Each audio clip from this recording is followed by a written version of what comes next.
What's up, Walking Dead friends and family? It's Brian Castrill, and the Walking Dead universe is back. Here we are. Tales of the Walking Dead is here. It is an anthology series, 6 episodes, basically a standalone episode, and I am so excited. First of all, we got Olivia Munn and Terry Crews in this episode, and I am so excited to have them part of the Walking Dead universe. And if you watch Comic-Con, seeing the joy of Terry Crews as he gets to become part of the Walking Dead universe, and he is a super fan.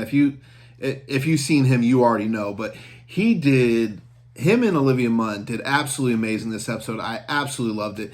And can I just say, OH? Because I knew it, like when I was watching this, the trailer for this, I saw him, he had a Buckeye helmet on, and I'm like, that's gotta be, I am in Columbus, Ohio. Of course I know the Buckeyes. And turns out that helmet was actually Tim Spencer's of the Ohio State Buckeyes, who played in the 80s. And so I absolutely love the way this episode, the pacing, the way this episode, the direction of this episode, it was really cool. And if you're going to be in Ohio, if you're going to do some filming here in Ohio, let your boy know. It would make my entire year life if I could be a part of this Walking Dead universe. I've been a fan since day one, but if you're going to be in my hometown, let me know. But anyways, the way this was so cool, because in the beginning we got Terry Crews, and he is a prepper, and he had a dog named Gilligan. He was a Doberman, and he was kind of communicating with another prepper out, and we find out later that her screen name, the way the words are, I don't know that he realizes at first, but it's you should be scared, which that's kind of an ominous name, but I thought that was funny. But we understand, as I'll get to later in throughout in this video where I'm talking about it. But and then he goes on traveling, because this man is basically prepared for the apocalypse his whole life. Well, maybe not his whole life, but just leading up to this, he was ready. He had everything he needed. And then he goes out on his little bike with his Ohio State Buckeyes helmet on, and he runs into Olivia Munn, because her name, and of course she was Evie, and Terry Crews played Joe, but his bike, she had like a trap where nails are coming up, and he goes walking in this field, and this other trap gets him where he's like in this rainbow net, and these two are absolutely fantastic together. But she doesn't trust him, and she is this really overly positive person, and of course he is somewhat pessimistic, and just the one line, like the back and forth between these two, and throughout this entire episode was fantastic. I love the humor that's in this, and just like he said, Terry Crews had said that horror and comedy are very similar, in the way that there's a big lead up, and then you got your finish, and I love that we got a lot of humor, because in The Walking Dead, there is definitely some humor. If Abraham, he is absolutely hilarious, but not a lot of humor in the Walking Dead universe. So it was kind of refreshing to see a little bit of humor in this. And so basically Olivia Munn ends up forcing, Evie basically forces Joe to go on a road and take her where she needs to go. And we find out that she is going to a place that's 10 miles, from where Joe's trying to go. And Joe is going to Mount Pleasant, where this woman, you should be scared, is going to be at. And Evie, she has a husband, and that's where an ex-husband, and they had a fallout, and she's going to find out, if he's still around. And she talks about how, they were pretty ugly towards each other in the end. Like she talked about how he painted those who did him wrong, and who basically broke his heart or just did wrong by him. And that was part of the story. And throughout this drive, and again, the back and forth quips are fantastic, but I love the postcard as they're going through all the Ohio towns. Again, Walking Dead universe. This, let me know. I'm in Columbus, Ohio. I would be totally up to be part of this. If you come to Ohio, I want to let. Can I be a walker? So they're driving through Ohio, and you see all these postcards come through, and you know, different towns like Lima, Dayton, and of course this is all, you know, coming through to me, and they're going to Michigan, and you see they go through Ann Arbor. And I thought this was a great analogy, because if you are from this area, Ohio State Buckeyes, Michigan Wolverines, you know the animosity that is between these. And it was a good analogy for what this story was going through, because there's a lot of animosity within these characters and the relationships that are being forged. And to have it the Ohio State Buckeyes and the Michigan Wolverines, which is probably one of the top two rivalries in all of sports. The other one probably being the Yankees and Red Sox. But I just thought the fact that they had the Buckeyes and Michigan Wolverines, just it was just perfect. So they're going on this this trip or whatever, and they end up they stop at like some sort of factory or just basically some abandoned building, and they're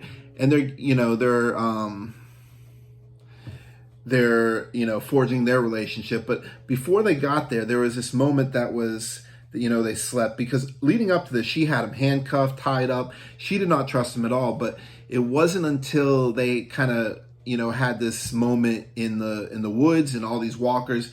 And special effects was fantastic. That one walker with the hole with the heart coming out, that was interesting. And I don't know if that's kind of a clue as to something that's coming out, because she mentioned, she's talking about, I hope they did it in his afterlife.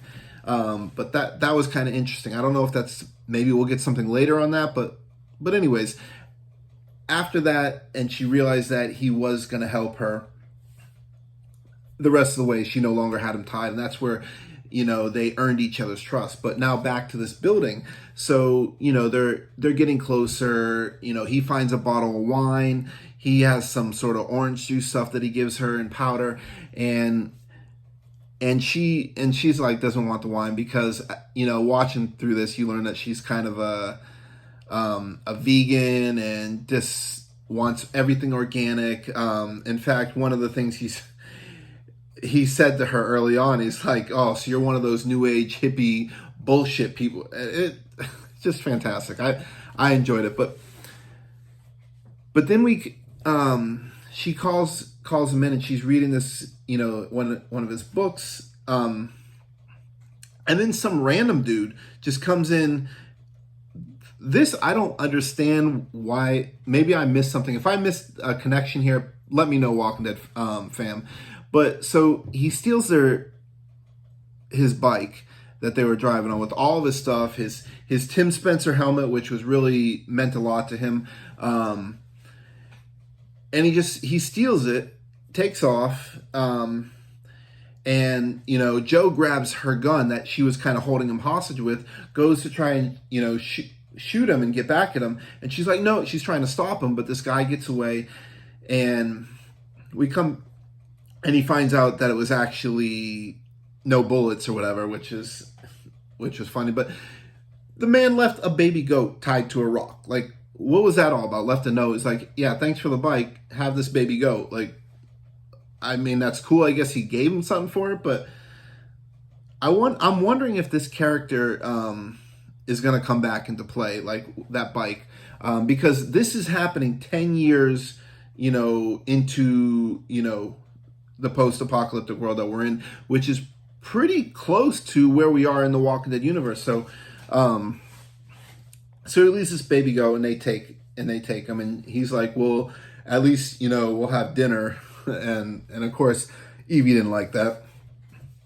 But this ends up being this huge argument, and he's basically telling her that he's Team Steve, and you're going to find out that he did paint that picture about you, and basically, and she's going after him, saying, you never bothered to really even start a life, and they're just really going at each other. Big argument, which ends up to them, going off in their own direction. She goes to where she thought her husband was. She never found him, but she did go through the paintings that he had and saw that she was painted there. And throughout this whole thing, it's like this really kind of, outside of that argument, it was like a really kind of happy-go-lucky. And I'm like, this is the Walking Dead universe. No way this is going to last. Like, the music was really kind of upbeat. Just, it was different. It was really cool. But now we get, and he sees this home where Joe's looking for this woman, Sandra, who, which, by the way, played by Kirsty Bryan. She did a phenomenal job in this character. And remember, You Should Be Scared. That was her screen name, her tag there. And he finds this house. Walkers are coming. And the first thing I know, like, I knew she was a prepper, but I see a video camera, security camera, and I noticed the red blinking light. I'm like, we're 10 years in, and this woman has power. And I'm like, wow. I mean, this isn't the CRM. This isn't, the Commonwealth.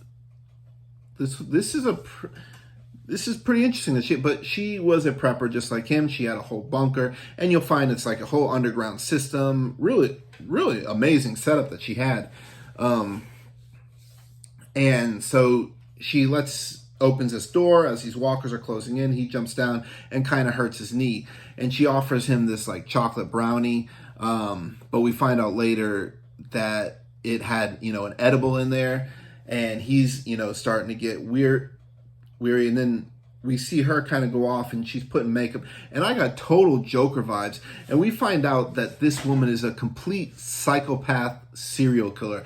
And the way you realize that she's somewhat of a serial killer is she's talking about watches, and it shows up at the watches that she got off guys that have tried to come to her place.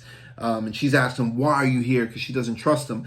And up on the wall, she has like this frame thing of different watches. So clearly she's taking these watches from the people she's killing, and she's slicing his neck and trying to get this information. She's ready to kill him. I don't know if she's eating these people or what the hell she's doing, but she's clearly a serial killer. And she takes the watches as sort of a trophy. And then all of a sudden, after all this, and she, like I said, complete Joker vibe. She did a fantastic job in this character. And of course, she's from Michigan, and I was, even from her outfit, I was kind of getting Wolverine vibes. Boo to the blue. So if you're a Michigan fan, OH. But, and I love that Terry Crews, one of my favorite actors, was a Buckeye. But anyways, the camera again trips off because Olivia Munn's there. She's got the goat, Evie. She's got the goat walking around, and Sandra gets upset and says, "You brought someone here. You weren't alone." And keep in mind, they had that argument, so Joe was not expecting Evie to come back. And so she ties him up in there, and she tries to go up, up to the surface where Evie's at. And now, one of the things we learned about Evie earlier is that she studied in capoeira, which is basically sort of a martial arts. It involves dance and different things. And so she goes up there and invites her down and gives her that same brownie. And she took a little nibble, and apparently she knew right away. And so Sandra's trying to say, "Are you feeling weary?" Trying to figure out from her. And she basically said, "It's pretty messed up, you trying to give an edible to someone you just met." And then she completely kicks her ass. And Evie, Olivia Munn, she is a badass fighter. Because that scene in the woods I told you about earlier, her and Joe were just killing it, fighting these walkers. But so she ends up kicking Sandra's ass and knocks her out, or knocks her down, and keep in mind, and the little goat is like tied off to the side. So she goes to get the goat with this knife that Sandra had, that she had taken away from her. And then she hears Joe in the back in this basically kind of a safe part of her bunker, and he's struggling, and she hears that. She goes to cut him out, and then here comes Sandra coming out, and she's trying to cut him out. She gets him loose, and then Joe just like flings it right into the chest, takes her out. Like, that was absolutely amazing. Wasn't expecting that to go that quickly, and then they end up escaping, and of course she's falling down the hallway as they're trying to climb up onto the surface, because she's now as they call it, and this we got another name for walkers. She's a toe tag, as we learned.